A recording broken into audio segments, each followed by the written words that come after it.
Obesity costs this country about $150 billion a year, or almost 10% of the national medical budget. Approximately 1 in 3 adults and 1 in 6 children are obese. Obesity is epidemic in the United States and a major cause of death attributable to heart disease, cancer, and diabetes. CDC TV presents Health Matters.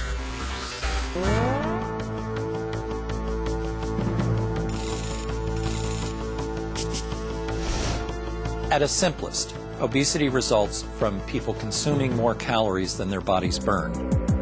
But it's a more complex problem than that. People didn't decide to become overweight. Their weight gain is a consequence of complicated changes in the environment, where food is more readily available and opportunities for physical activity are lacking. Societal, economic, cultural conditions have all contributed to the rise in obesity.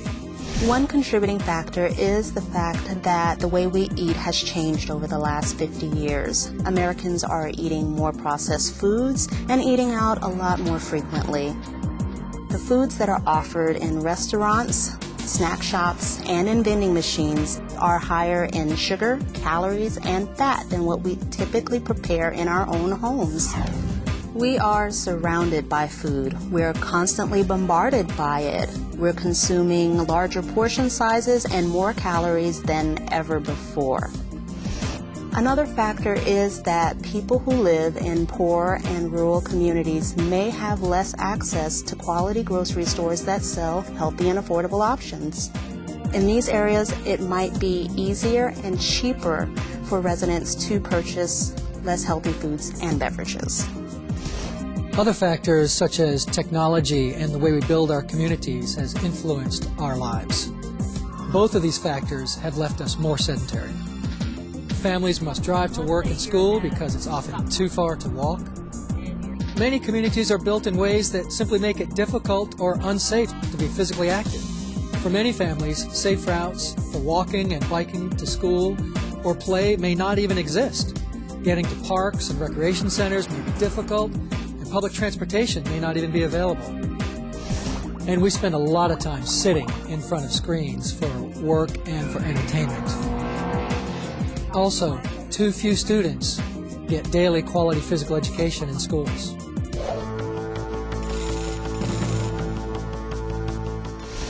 There is no single or simple solution to the obesity epidemic.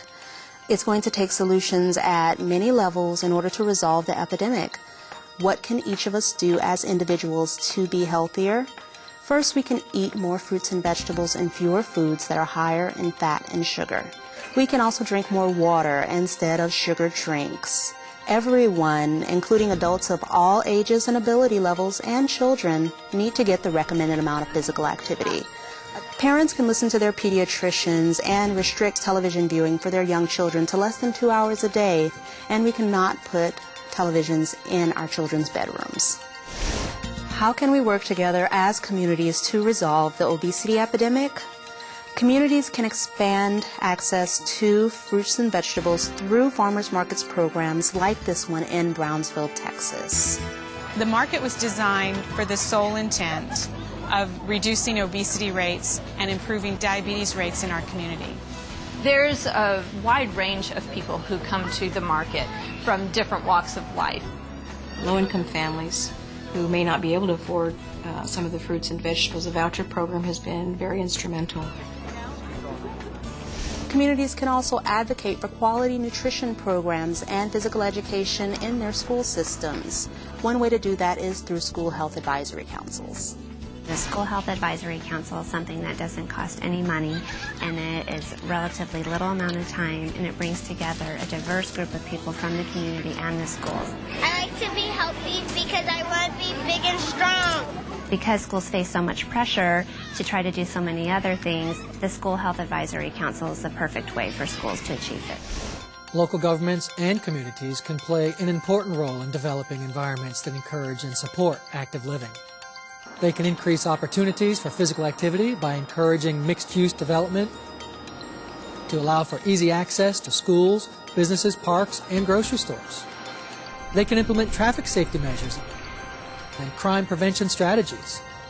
Building bike paths, sidewalks, and crosswalks will foster safe and easy access to more physical activity. States and local governments can provide incentives to existing markets to offer healthier food, and they can also provide incentives for new businesses to establish their supermarkets in low-income areas. The quality of the produce is much better, and of course it's least expensive than at the corner stores, and this is very helpful to the neighborhood, I think, to overall be a more healthier neighborhood. I had lived in Philadelphia all my life, and I had never was a market like this around here that we can walk to. That's a convenience, and on top of that, healthy foods.